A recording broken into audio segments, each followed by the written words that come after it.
Cowboys 24-23 winners over the Washington football team. Tony Romo had 2 fourth-quarter scoring drives of 73 and 87 yards. Good for him. Not good for Jerry Jones. DeMarco Murray had a touchdown on 4th down, but we were talking about the play calling with Green Bay, with James Starks running the ball. Why run the ball with DeMarco Murray 3 straight times? The Dallas play calling was atrocious. Terrible. Atrocious. They had 2nd and goal. They ran Murray they only from had like the second best receiver in the league. They ran Murray from the 6 to the half-yard line at the 2-minute warning. It's 2nd and goal. They needed that much. I mean, I've said it 10,000 times. Quarterbacks need. You can't, if it's the length of the football or less, you'll get it. I mean, unless your quarterback's Doug Flutie and he's 5'2". You're being so calm and subtle about it, but I know how frustrated you are on the inside. I mean, and so the Cowboys take a snap. He takes a step back.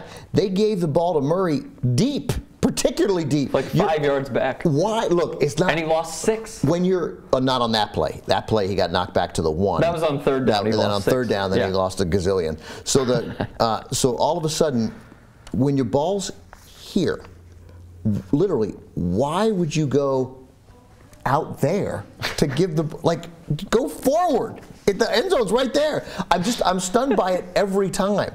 I mean, Matthew Stafford is not some skilled athlete. He jumped over the pile to beat the Cowboys. You had it done to you.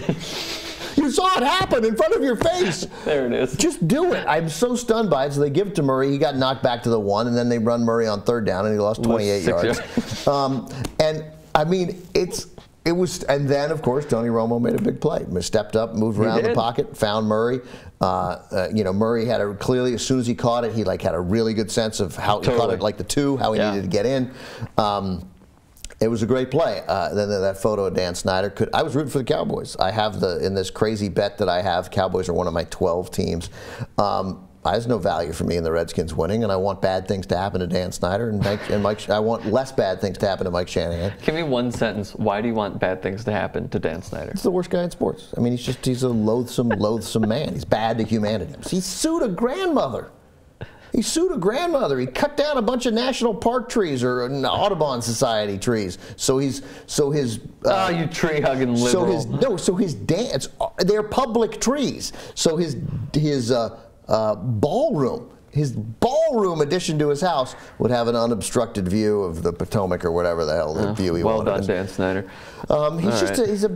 He's ruined this franchise. He's made this proud franchise irrelevant. They're like the Buccaneers. No one cares. No one's interested in them. We cared for a little. Yeah, I mean, they had a nice run, and he may have screwed up Robert Griffin somehow. Oh, no, I was talking about the Buccaneers. We cared for a little. Yeah. So, I don't know. Stout defense that one year. Super Bowl. I find him just, like George Steinbrenner in the 70s and 80s. With Reggie Jackson. Repugnant owner. Yeah. Reggie Jackson, Dave Winfield.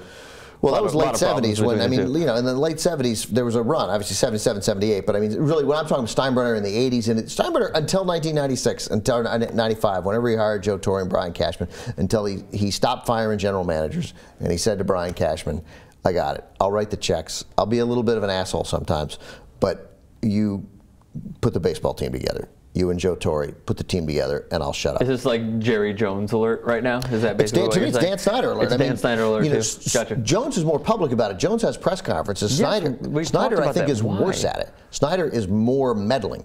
Jerry Jones has this system where he hires weak coaches that he controls, and then he's showier about it. But he doesn't have anything on Dan Snyder in terms of meddling. And Jerry Jones has actually, since Dan Snyder took over the Redskins in 1999, Jerry Jones has been much more successful with the Cowboys. They've overall disappointed, but they're there. They win 9 games. They win 8 games. They sneak into the playoffs. Which you've said time and time again is bad to be mediocre every single year. That's different in the NFL. It's been horrible to be mediocre in the NBA. Yeah. But the Redskins are a joke. They're a joke. Dan Snyder's a joke. He's a terrible owner. Losing 7 of the last 8 was kind of joke-worthy. Yeah, so I was sitting there. I mean, I can't believe I was rooting for the Cowboys. They threw it to – I wanted Romo to do well. They threw the pass to Murray, and I was like, yeah! And I was like, wow, what's happened? Yeah. I'm pumping my fist to Pat. For the Cowboys. In Washington. Did you ever think he would do that? By the way, not in Washington, because that stupid field is in Landover. Although that's not Snyder's fault. It's not? No, he didn't build the stadium. Oh, okay. Well, he's still an idiot. By the way, they lost 7 of the last 8. The defense, wow. the defense of the Cowboys. 2 defensive stands in the final 6:09, I believe, of that game for a defense that we thought was they are bad. Like, let's not downgrade that. Monty Kiffin should be fired after this year. Him and Mel Tucker, maybe they could switch spots. Who knows? Maybe they could be in the bad defensive coordinators club. That'll solve the Bears' problems. Yeah, totally. Hiring Monty Kiffin, who will blitz all 11 guys on defense. Yeah, totally. Oh no, is that Rob Ryan? Monty Kiffin does it too. Anyways, I'm somewhat golf clapping the Dallas defense for having 2 solid stops in the final 6:09-ish of that game. So congratulations to them.